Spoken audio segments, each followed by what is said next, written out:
Donald Trump suggested he was eager to discuss the issue at an all-women event in Georgia. Former U.S. President Donald Trump called himself the father of IVF at a town hall for women voters on Wednesday, October 16, 2024, as the Republican presidential candidate tries to convince the crucial voting bloc they can trust him on reproductive issues. Mr. Trump, who is trailing Democrat Kamala Harris in popularity among women voters ahead of the November 5th U.S. election, suggested he was eager to discuss the issue at an all-women event hosted by Fox News in Georgia.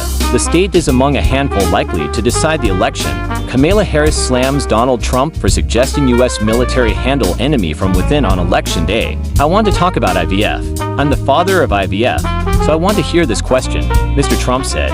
Hearing that some women were concerned about possible restrictions on fertility treatments, Mr. Trump touted his party's support for the procedure. Even though some conservative Republicans do not support in vitro fertilization, Senate Republicans blocked Democratic-led legislation designed to protect IVF access twice in recent months, with some Republicans arguing the legislation is unnecessary as IVF access is not in danger. "We really are the party for IVF," Mr. Trump said. "We want fertilization that is all the way, and the Democrats tried to attack us on it, and we're out there on IVF."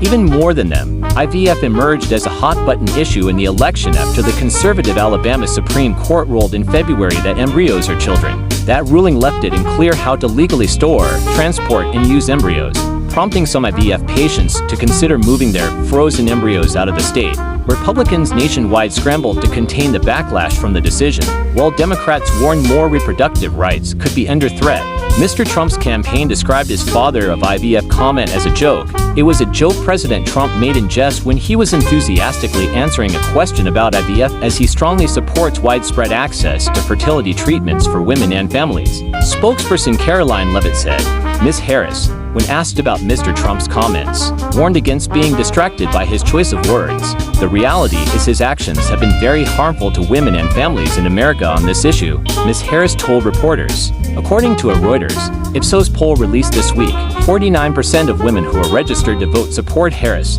while 40% support Mr. Trump. Polls also show Americans broadly trust Democrats more than Republicans on reproductive rights. Mr. Trump, who as president appointed 3 of the justices who made up the majority that ended constitutional protection for abortion, has said the matter should now be decided by individual states. He also has said he would support making IVF free of charge, though he has not detailed how he would do so.